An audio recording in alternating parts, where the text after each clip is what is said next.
Al McConnell, a different setting for training this morning at Blacktown here. Yeah, look, different venue, but a familiar place to be. Our roots are here at Blacktown, and a large number of our supporter base, is in this local area. So it's fantastic to be back here this morning on a bright sunny day. You were the first employee of the club way back in 2009. The memories must just be flooding back.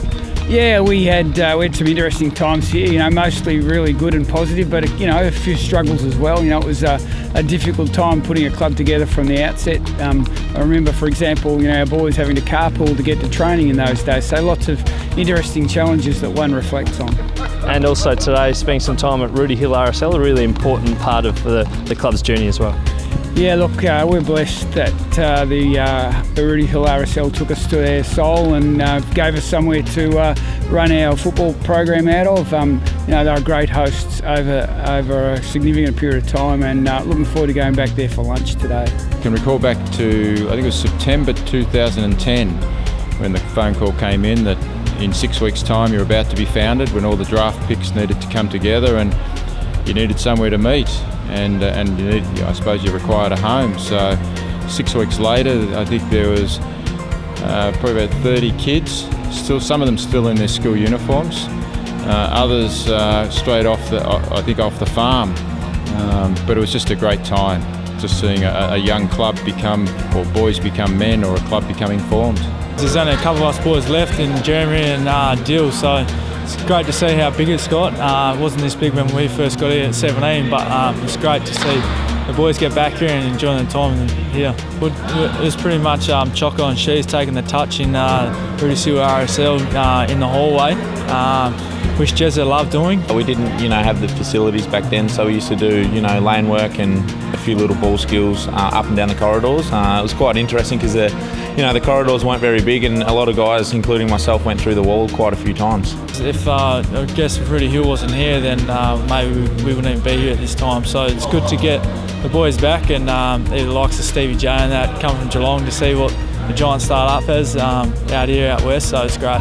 Is it important for the current playing group to see where the club really started only a few years ago? Look, it's important for a whole range of reasons. Our NEFL team still plays games out here. There are NAB Cup games still played out at this venue. Unfortunately, we weren't able to play here this year. And that said, I think it's also important that our playing group understands where we really, where it all started, and the challenges that we've faced in putting our club and our list together. As you touched on before, plenty of fans and supporters and members for the Giants around this Blacktown area, so it really is the heartland of the Giants, isn't it? Yeah, there's no doubt about that. Our heart does belong here, and I can also, reflect on a lot of really interesting and fabulous times that our club had here in the early days as we went on, embarked on our journey. It's not always about success; it's about the young men and what they've done themselves, and of course, back in those days, in 2011, they always said in 5 years' time we'll be playing finals footy.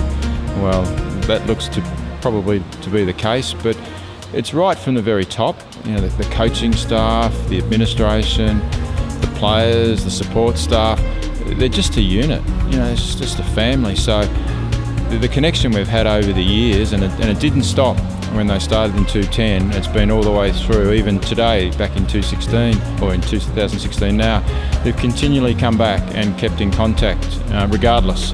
In those early days when they were playing in the local competition, the staff were engaged with, and the players were engaged, and the administrators were engaged. It was just fabulous.